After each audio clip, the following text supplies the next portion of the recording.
Hello, Dodger fans. Welcome back to the Blue Dugout Podcast. Your host, Chris Pacheco, of course. I know it's been a while since you guys have seen me on here. Unfortunately, got sick with a cold at the beginning of May. Had to handle some family things as well. My right-hand man who helps me out with all of this took a trip to New York as well. In fact, he got to see the Mets versus Dodgers game, the one that went into 13 innings. Had that rain delay and everything like that. He sat through it all. He said it was a great experience, probably the funnest experience he had over there. So yeah, for this episode, we're going to take a little bit of a different turn. Kind of just talking about the Dodgers in terms of the month of May. The last time I saw you guys was the last series of April, which ended on the 30th of April. So literally the last day of April, we went over the Marlins series. And since then, it's just been crazy. I mean, we've had a couple of different instances of, some walk-offs, some very good moments from Dodgers that have come alive, bats that have come alive, bats that have stayed hot. Unfortunately, lost a couple guys due to injuries. And unfortunately, we lost two big names that we've heard on the Dodgers roster for the last 10 plus years. Chris Taylor and Austin Barnes, two guys that have done a lot for the Dodgers, obviously won their two rings with LA, did a great job for us over here. I mean, Chris Taylor having a couple of big moments in terms of the Dodgers, that big wild card walk-off against the Cardinals back in, I believe it was 2022, just an epic way to go out. I mean, yes, wasn't having the better half of his season towards the later years and towards the most recent years. However, is still doing good and,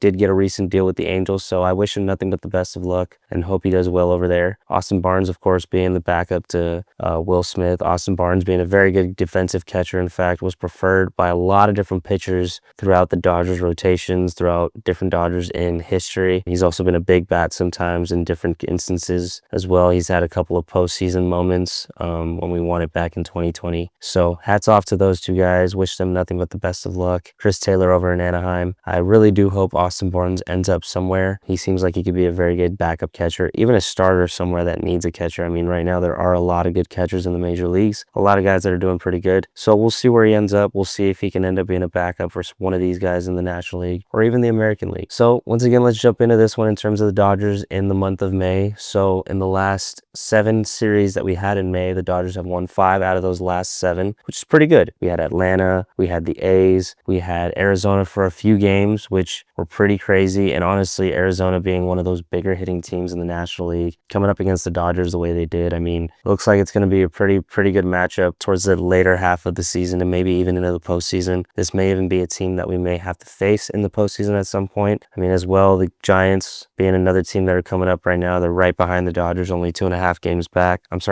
Only 2 games back. The Dodgers currently have a record of 33-21 at 54 games. That's not so bad. I mean, we are still once again leading the National League. The Dodgers are currently ranked 2nd in RBIs and tied with the Cubs for the highest batting average in the National League. So they're doing a very good job in terms of getting the bats coming hot, getting the bats alive. A couple games scoring a lot of runs, however, a few games as well not scoring that many, or obviously coming back with a walk-off and winning it by 1 run. So the Dodgers not doing too bad of a job right now hitting, not doing too bad of a job right now in terms of offense. Now, where we really are struggling is our bullpen. Our bullpen, unfortunately, is just not looking the best right now. We are currently ranked 5th in the National League with a 1.28 whip and 32 home runs allowed, which leads the National League right now. So unfortunately, the bullpen just not looking too good. Guys like Anthony Banda, guys like Alex Vesia, guys like Tanner Scott as well, unfortunately giving up big home runs at later points of the game, at points where teams like Arizona, like Atlanta, different teams like that just come alive and decide they want to go off and come back and win a game. So unfortunately, the bullpen right now needs to just step it up a little bit. These guys are getting paid a lot of money in terms of their job in the bullpen, being that when they're called up, they need to keep things at bay, right? They need to keep runs down. They need to keep hits down. They need to make sure they keep the ball in the yard and not allow hits, not allow home runs, not allow runs to score, not allow saves to be blown, because unfortunately, that is the case right now. I mean, we've had 1-0 leads where Tanner Scott just gives up a home run and that busted open to 3-1. Yes, we can come back and win games like that. However, it's not an ideal way to do it. We obviously want a bullpen that we've had in recent years, such as the 2024 postseason when guys were just lights out, where guys were just dominant throughout the whole time through. Once again, we are in the earlier times of the year. However, we need to step it up in terms of our bullpen. We need to make sure that once again, we do not allow anything big to happen in the later parts of the game when we are brought in, or even in terms of our bullpen games where we have each of these guys going 3, 4, 5 innings each and then kind of switching up as we go. Ben Kaspiris being one of my favorite arms out of the bullpen right now. I mean, the guy's doing a phenomenal job in terms of coming out and making sure nothing else happens, keeping runs at bay, ERA, keeping the game pretty close. And so he's doing a very good job in coming out of the bullpen right now. He's at a 2.94 ERA, which is not terrible. I mean, it's not the best. However, it's not bad. It could be way worse. Once again, guys like Banda, guys like Vesia, Tanner Scott, they just aren't doing the best job in terms of coming out of the bullpen and understanding that, all right, my job right now is I'm in a 5-3 ball game, 5-2 ball game. We have that many insurance runs. We have, a kind of a pillow in terms of us being like, all right, I can allow 1 or 2 runs. But if I decide to come into the game, or if they decide to bring me into the game where there's a moment of bases being loaded and I've got 1 out, 2 outs, obviously I want to throw to contact, but I want to keep the ball low. I want to get ground balls. I want to ensure that I can make double plays happen so that way we can get out of that situation. I will admit there was a moment in Arizona where Anthony Bondi gave up that big grand slam to tie the ball game to Gurriel Jr. Unfortunately,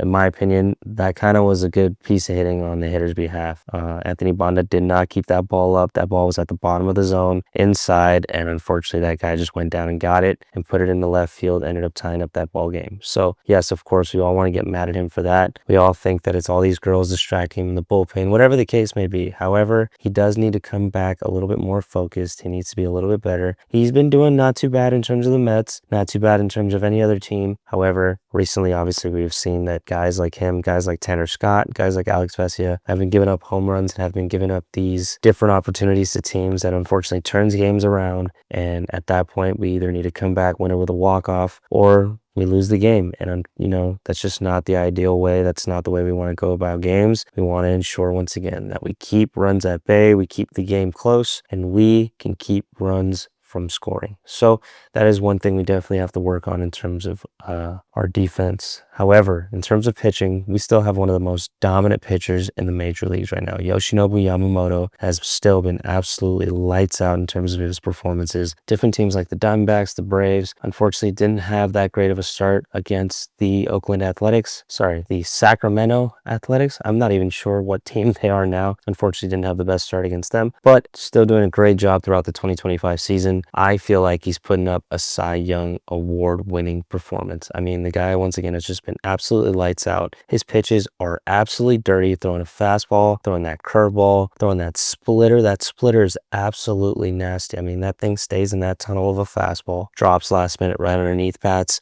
gets guys swinging over it and things like that. So he's doing a great job right now in terms of pitching, in terms of, putting up really good performances and things like that. So hats off to you, Yoshinobu Yamamoto, for some great performances. We also had the return of the legend, the man that we've had on our roster for so long, the 2-time World Series champion, Clayton Kershaw. He made his return against the Angels and then also had a start against the Mets. Now, unfortunately, for these 2 starts, in my opinion, they're not ideal.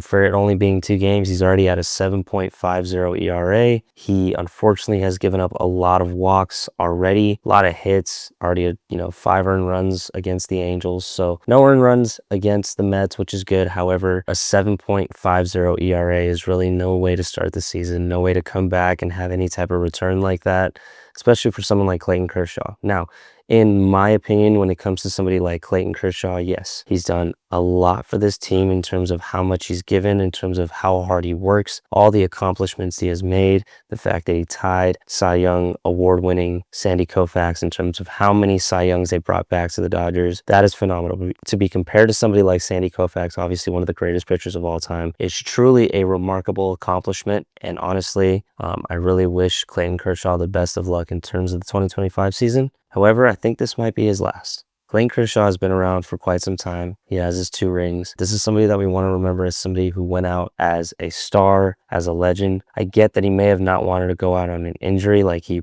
had in the 2024 season. However, I just really hope he can get it together in terms of keeping an ERA low, in terms of helping us really win games. They're only allowing him to go a certain amount of innings. Yes, and his second start, unfortunately, was that rain delay, so they decided to take him out, going cold for a little bit. But we're just going to have to see in terms of how it goes for the rest of the season. 2025 season is going to be an interesting one for Clayton Kershaw. He's coming back to a lot more talent in the league now. Obviously, we're seeing the fact that the NL West is probably the division to be in right now.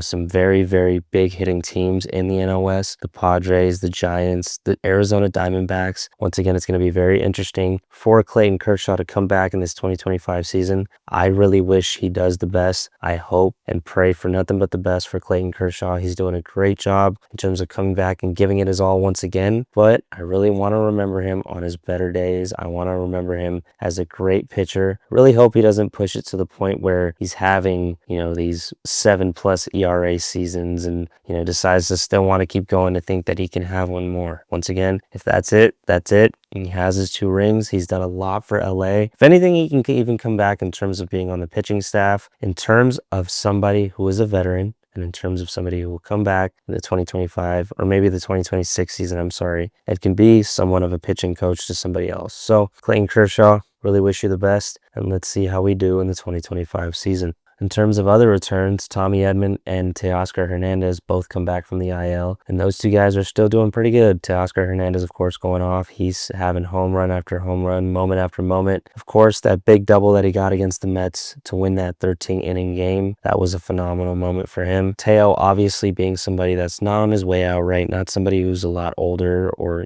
on his way out of the door. However, he is somebody who shows that he can be a vet in the dugout, somebody who can be a leader. He gives off a very mature vibe about him as well, how calm he stays in certain situations. So love the fact that he's back. Teoscar Hernandez, hope you have a year, kid. Tommy Edman as well makes his return, and Tommy Edman, of course, is not doing too bad. He's not as hot as he was before the injury. However, he's still staying alive, still staying in it, doing a good job on defense, making sure that he makes the plays that he needs to, and of course still has his moments in terms of getting big hits and different things like that. So Tommy Edman, hats off to you. Love the guy. Love the fact that we got him as well. Another guy that, once again, isn't on his way out, but still is a vet in the clubhouse, still shows the other guys that he can be a leader, that he can be a great ball player, a great hitter, and a great defensive player. So Tommy Edman, hats off to you. Have a year as well, kid, and I'm glad we have you back. Unfortunately, Roki Sasaki joins the IL with some shoulder impingement, and unfortunately, that's not ideal. We lose a rookie, a guy who is a very good pitcher in my opinion. Yes, he is in his rookie year and may not be having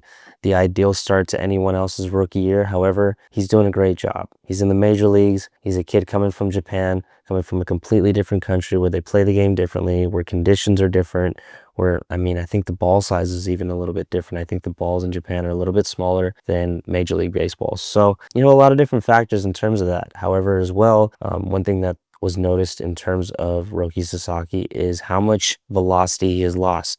If we watch games from the World Baseball Classic, he's topping out about 100 miles per hour. Unfortunately, with the Dodgers only hitting about 95, a little bit harder than that, maybe a little bit less than that, but somewhere around the 90s, low to mid 90s, and unfortunately was feeling some shoulder impingement. Didn't really speak up at first, thought he could just get through it, thought he could work it out, but he eventually spoke up, let Mark Pryor know that he was feeling that shoulder impingement, and they feel as though that is what's causing the lack of velocity in his baseball. Mark Pryor talking to reporters, letting them know that they feel as though that is what's been causing his issues on the mound. That's what's been causing his struggles in terms of walks, in terms of giving up hits, home runs, and things like that. So Roki Sasaki definitely just taking some time to get through that shoulder impingement, doing the right, physical therapy and things like that to get back and recover properly. And hopefully we can have him back in the rotation pretty soon. I think he's going to do great. I think he's going to come back even stronger, have a great second half to his season, and maybe even lead us in the postseason just like Yoshinobu Yamamoto did back in 2024. Another positive that I can point out too is the fact that Max Muncy has been coming alive as well. Max Muncy has been showing some life, getting a couple of home runs, in fact back-to-back home runs in back-to-back games. Just doing a great job in terms of showing some life at the plate. We could obviously see that he got some glasses as well. It looks like he tried to do the same thing that Kike did last year, where someone talked to Kike about getting his vision checked out. Looks like Max did the same thing, and it's helped. He's improved since. He's gotten a lot more hits,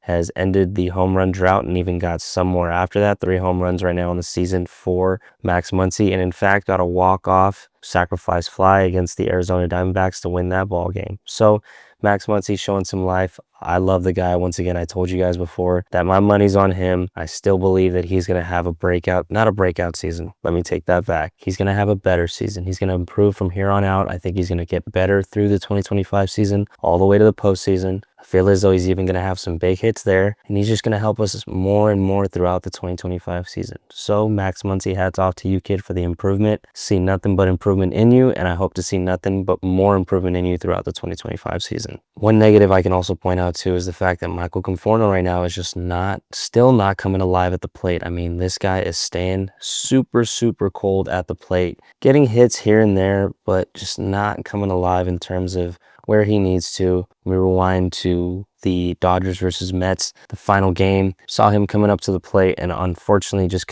had that feeling in me where it wasn't going to happen, and it didn't. If it would have, I would have been very shocked and very happy for him. However, it was that moment of kind of feeling like, yo, this might be it. That's game over. It's not really going to happen there. We only lost by 2. However, could have made something happen in that moment. Could have been his time to come alive. He was due. He still is due. I feel as though he can have his moments. Now, this isn't somebody that's a rookie. This isn't somebody who's later into his years out the door, like I mentioned, like Teo or Tommy. So I feel as though this is something in terms of just not having a season, right? Him just kind of trying to get through, trying to keep swinging the bat. At the end of the day in baseball, that's what you got to just keep doing at the plate. Just keep swinging the bat, keep going up there, facing every at-bat with the intentions of getting a hit. It's not always going to happen. Seasons like this happen to every single person in the major leagues. Guys have cold seasons. Yes, certain guys like Shohei Ohtani who are just unnatural, probably doesn't happen to them. But other guys definitely do go cold at moments, definitely have their times where they're not having the best year. They're staying cold throughout the season. So Michael Conforto, unfortunately, just needs to come alive a little bit in terms of his bat, make some adjustments, get in the cages a little bit more, get a little bit more work in terms of off the field, work on something, maybe even his vision as well. But in terms of him hitting the ball right now, in terms of him on his offense, he is just not looking the best. His defense is great. I love his defense. I don't think his defense is that bad. Yes, a lot of people are saying that Chris Taylor should have been kept and Michael Conforto should have been let go. Yeah, I get that could have been the case. However, Chris Taylor has done a lot for the Dodgers. If we want to talk about anybody progressing for the Dodgers, in my opinion, I would have my money on Michael Conforto, a little bit younger than Chris Taylor, right? And honestly, right now, Chris Taylor, the fact that he's been there as long as he has and still not broken out the way he should, maybe is his time. So unfortunately, right now, we just got to roll with the punches with Conforto. I feel as though Dodger fans are wasting their time getting mad at somebody like Max Muncy for not getting a hit when it looks like this guy's not getting a hit way less than Max Muncy is right now. Michael Conforto, need to show some life, need to come alive for us. We obviously want you on the roster. We want you on the team. We want to make sure that we can progress with you as well. Hopefully you have a better second half to the season, and hopefully we can go strong from here on out. So just want to jump into this recent series we had against the Mets. Obviously, it was a crazy series all the way through. A rain delay that ended in a 13-inning win for the Dodgers. We had our guy, Clayton Kershaw, out there for game 1. Didn't do too bad, only had 2 innings pitched. Did get a strikeout in that one, however, did allow a walk. Nothing allowed coming around in terms of scoring, so not too bad. He just needs some time to come back. Obviously, once again, a guy that's just unfortunately a lot older, right? A guy that when he gets hurt, it's probably going to take him a little bit longer to come back and recover the right way, recover fully from whatever injury he's going through. You know, a guy like this who's been in the league for a very long time and has done a lot in terms of, once again, the Dodgers. At one point was their ace, probably was their only guy to go for most of the season, has gone through multiple surgeries, has faced multiple injuries and things like that. So Clayton Kershaw not doing too bad. Of course, only pitching 2 innings, but doing a great job in this one of not allowing anything to really come around. Unfortunately, once again, it's followed up by the bullpen not really doing their job. Matt Sawyer giving up a run, and as well as Tanner Scott giving up 3 runs. And this, unfortunately, allows the Mets to kind of get ahead at some point. Yes, we come back and tie it, and once again, win it 7-5 in the 13-inning game. However, the bullpen just has to do a better job of keeping these games at bay, keeping scores at bay. There was a point where we had the lead in this game. We could have kept it that way, but unfortunately the bullpen just not allowing that to happen, allowing runs to score. So another odd play in this one was a time that Max Muncy, in fact, was called for obstruction at third base for stepping in the way of Starling Marte at third base. So there's a pop fly hit to right field. Starling Marte is standing on third base, and unfortunately Max Muncy takes 2 steps in front of him and now is in the line of sight between Starling Marte and Teoscar Hernandez in right field.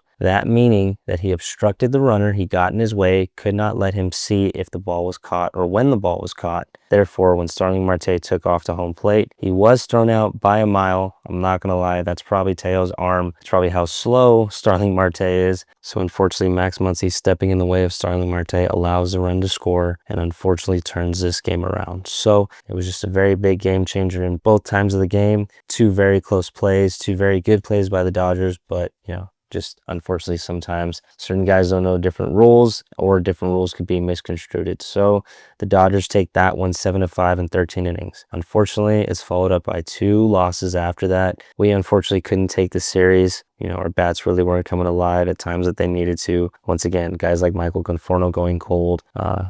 Max Muncy having some moments, but unfortunately not having the moments that he needed to.